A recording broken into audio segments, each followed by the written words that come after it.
Here is a stage, and over the stage here is what we call the proscenium arch. And out there is the audience. Now, you're supposed to be in the world of reality. So let's suppose this isn't a lecture tonight, but a show. And you've come outside into the show, and you know you're real people living in the real world, but you're going to see a play, which isn't real. There are actors coming on the stage, but behind the scenes here, they're real people like you. But so that you don't see them that way, they're going to put on their costumes and their makeup, and then they're going to come out in front here and pretend to various roles.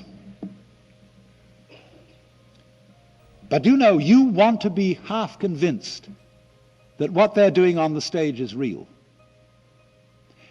And the work of a great actor is to get you sitting on the edge of your chair in anxiety, or weeping, or roaring with laughter, because he's almost persuaded you that what is on the stage is really happening. That is the greatness of his art, to take the audience in. And of course, in the same way, the Hindu feels that the Godhead acts his part so well that he takes himself in completely. So that each one of you is the Godhead, wonderfully fooled by your own act. And although you won't admit it to yourself, enjoying it like anything. Because you mustn't admit it. That'd give the show away. Now, it's a funny thing. When you say, I'm a person, the word person is a word from the drama. You know, when you open a play, that is the script, you'll see the list of the actors, and it's called dramatis personae, the persons of the drama. And the word person in Latin is persona. That means through sound. Something through which sound comes. Because the persona in Greco-Roman drama was the mask worn by the actors, and because they acted on an open-air stage, the mouth was shaped like a small megaphone, and that would project the sound.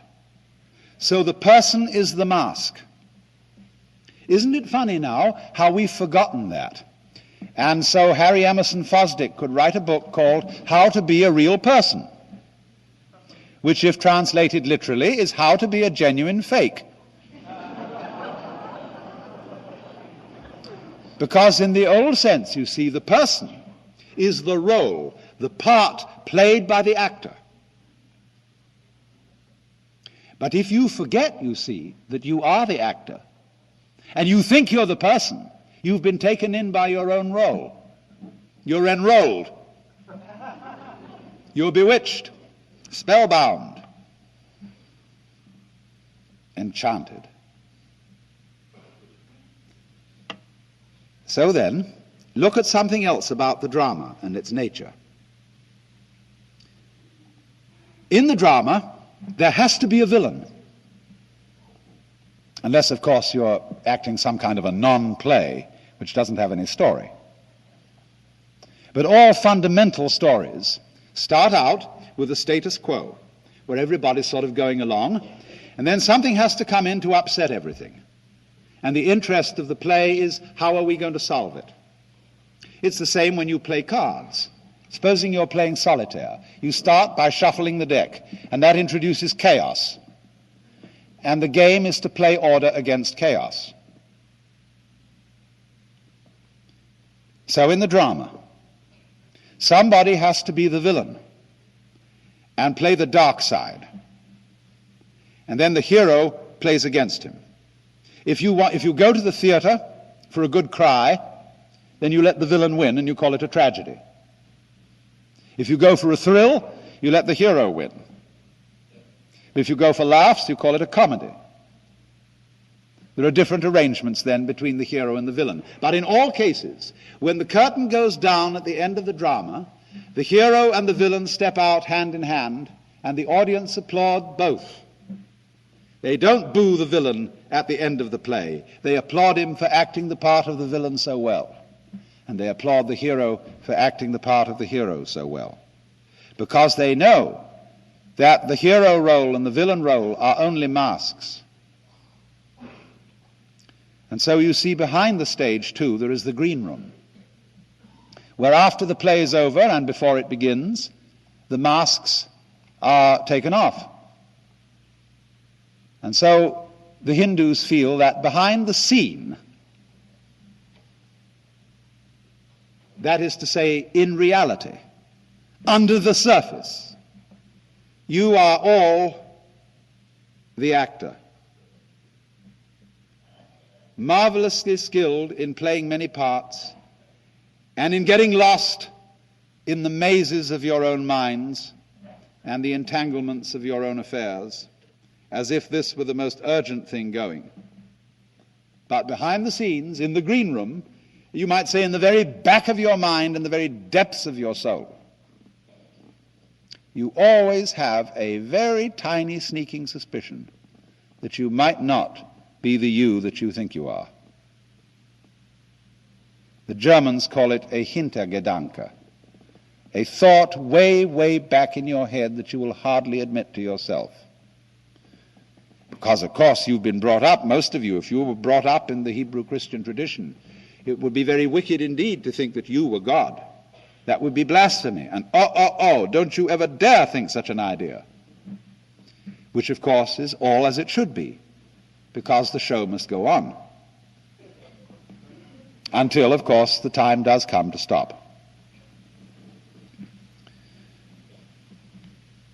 Now, you will see that this involves two quite different ways of dealing with the fundamental question, two fundamental questions. One, what is man? That is, who are you? And in the Hebrew Christian answer, we more or less say, well, I'm me. I'm Alan Watts. I'm John Doe. I'm Mary Smith. And I firmly believe I am, because I really oughtn't to think anything else, ought I?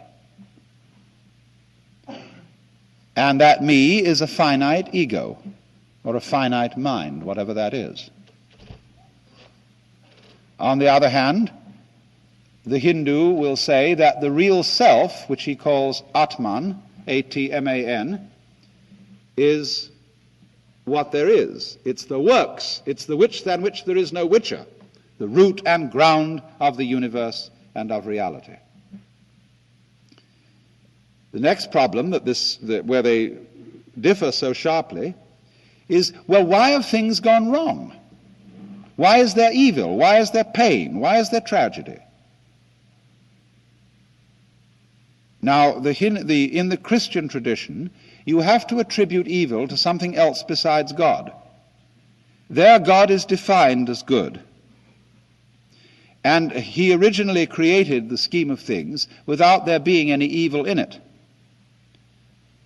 But there was a mysterious accident in which one of the angels, called Lucifer, didn't do what he was told. Man, there was a fall of man. Man disobeyed. He went against the law of God. And from this point, evil was introduced into the scheme of things, and things began to go wrong, that is to say, against the will of the perfectly good Creator. Now, the Hindu thinks in a different way. He feels that the Creator, or the actor, is the author of both the good and the evil. For the reasons that I explained to you, you have to have the evil for there to be a story. And in any case, it isn't as if the Creator had made evil and made someone else its victim. It isn't like saying God creates the evil as well as the good, and poor little us are his puppets and he inflicts evil upon us. The Hindu says nobody experiences pain except the Godhead. You are not some separate little puppet which is being kicked around by omnipotence. You are omnipotence in disguise. And so there is no victim of this. No helpless, defenseless, poor little thing. Even the baby with syphilis is the dreaming Godhead. Now, this makes people brought up in the West extremely uneasy, because it seems to undercut the foundations of moral behavior and say, well, if good and evil are created by God, isn't this a universe in which just anything goes? I mean, if I'm God in disguise, surely if I realize that, I can get away with murder. Well, think it through. Didn't I point out that in the game, as the Hindus analyze it, the evil part has 1/3 of the time, and the good part has 2/3? What sort of a game do you want, anyway? You will find out, you see, that all good games, games that are worth playing and that arouse our interest, are constructed like this. If you have the good and the evil equally balanced, the game is boring. Nothing happens. It's stalemate. The irresistible force meets the immovable object. On the other hand, if it's all good, and there's hardly any evil, or maybe just a weeny little bit of a fly in the ointment, it also gets boring. Just in the same way, for example, supposing you knew the future and could control it perfectly, what would you do? You would say, let's shuffle the deck and have another deal. Because, for example, when great chess players sit down to a match and it suddenly becomes apparent to both of them that white is going to mate in 16 moves and nothing can be done about it, they abandon the game and begin another. Because they don't want to know. There wouldn't be any hide in the game, any element of surprise if they did know the outcome. So a game with good and evil equally balanced isn't a good game. A game with the positive or good forces clearly triumphant isn't an interesting game. What we want is a game where it always seems that the good side is about to lose. I'm in really serious danger of losing, but manages always to sneak out. You know how it is in serial stories when they get the hero at the end of an installment in some absolutely impossible position where it seems that he's going to be run over by a train because he's tied with his girlfriend to the rails, and you know somehow in the next installment the author's going to get them out of the difficulty. Only he mustn't do it too obviously, because you won't go on reading the next installment. So then what's necessary is a system in which the good side is always winning, but never is the winner. Where the evil side is always losing, but never is the loser. That's a very practical arrangement for a successful ongoing game which will keep everybody interested.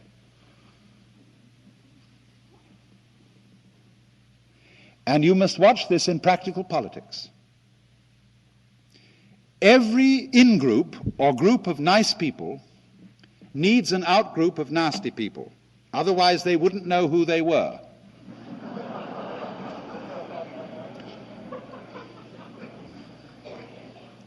And you must recognize then that this out-group is your necessary enemy, whom you need.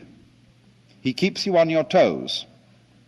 But you mustn't obliterate him. If you do, you're in a very dangerous state of affairs. So you have to love your enemies in this sense, regard them as highly necessary, and to be respected chivalrously. We need the communists, and they need us. The thing is to cool it and play what I call a contained conflict. When conflicts get out of hand, all sides blow up. Oh, of course, I suppose then there's another deal, maybe 1 million years later. Now, let me see if I can for a moment put these two visions of the world together. It seems that if you believe the Christian, Hebrew, Islamic view, that you can't admit the Hindu view. Because if you're a Christian, the one thing you cannot believe, if you say you're at all Orthodox, you're an Orthodox Protestant Bible type, or if you're a Roman Catholic, you can't believe that you are God.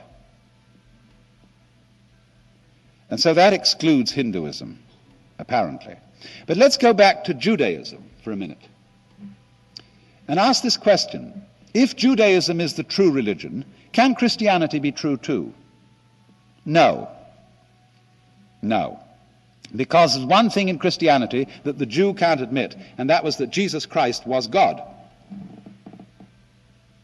That is unthinkable for a Jew, that any man was indeed God in the flesh. All right, second question. If Christianity is the true religion, can Judaism be true too? The answer is yes, because all Christians are Jews. That is to say, they have taken in the Jewish religion, lock, stock, and barrel, in the Old Testament, into their own religion. Every Christian is a Jew plus something else, which is his particular attitude to Jesus of Nazareth. Now then, let's play this game once again. If Christianity is true, can Hinduism be true? The answer is no, for the reason that we've seen. The Christians will say Jesus of Nazareth was God, but you aren't. I'm not. Now then, if Hinduism is true, can Christianity be true? The answer is yes, because it can include it. But how? What would be the attitude of a Hindu to a very sincere and convinced Christian? He would say, bravo. Absolutely marvelous. What an act. Here in this Christian soul, God is playing his most extraordinary game. He is believing and really feeling that he's not himself. And not only that, but that he is living only one life. And in that life, he's got to make the most momentous decision imaginable. In the course of this 80 years and 10, he's got to choose between everlasting beatitude and everlasting horror. And he's not quite sure how to do it. Because in Christianity there are two sins to be avoided, among others. One is called presumption, and that is knowing surely that you are saved. The other is called despair, which is knowing surely that you're damned. There's always a margin of doubt about this. Work out your salvation in fear and trembling. So you might say that this is preeminently the gambler's religion. Imagine, at some great casino, late at night, there is some marvelous master gambler who's been winning all night. And then suddenly he decides to stake his whole winnings on whether the ball lands on red or black. Sensation! Everybody gathers from all over the casino to watch this terrific gamble. So in the same way, the predicament in which the Christian soul finds itself is this colossal gamble, which is saying this universe can possibly contain in it ultimate tragedy. There could be such a thing as an absolute, final, irremediable mistake.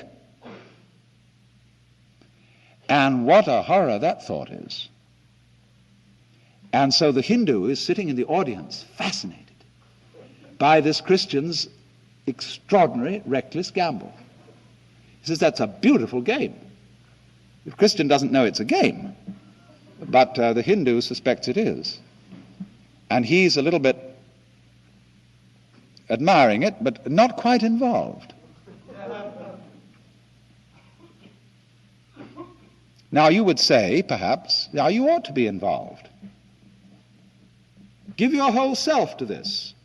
Make an act of commitment. Once to every man and nation comes the moment to decide, in the strife twixt truth and falsehood for the good or evil side. Then it is the brave man chooses while a coward stands aside, etc. That sounds great, doesn't it? Commitment. Stand up and be counted. It is a virtue, but on the other hand, you see another virtue, what we call being a good sport. If your enemy in the battle of life is to be regarded as an absolute enemy, who is pure evil, black as black can be, you can't be a good sport. And you can accord him no chivalry, no honors of battle. You've got to annihilate him by any means possible, fair or foul. And that leads to some pretty sticky situations, especially when he has the means of annihilating you in just the same way. But if, on the other hand, in all contests, you know that while you're going to take it seriously and regard it as very important, in the back of your mind, in that little Hintergedanke, you know it is not ultimately important, although very important. And this saves you. This enables you to be a good player. You may worry about the word play, because we often use the word play in a trivial sense. Oh, you're just playing. Is life, you mean life is nothing but a game? The Hindus indeed call the creation of the universe the Leela, or the game, or the play of the divine. But we also use play in other senses. When you see Hamlet, which is by no means trivial, you are still going to a play. In church, the organist plays the organ. And in the book of Proverbs it is written that the divine wisdom created the world by playing before the throne of God. Play also, you see, has a deep sense. When we say music, even the music of Bach, as a great master of what we call serious music, is still playing. And so in the deeper sense of play, the Hindu sees this world as play, and therefore that the intense situations, personally, socially, and so on, that we're all involved in, are seen not as bad illusions, but as magnificent illusions, so well acted that they've just about got most of the actors fooled, so that they've forgotten who they are. And man thinks of himself, when he's been fooled, as a little creature that comes into this world, which is all strange and foreign, and he's just a little puppet of fate. And he's forgotten that the whole thing has at its root the self, which is also yourself.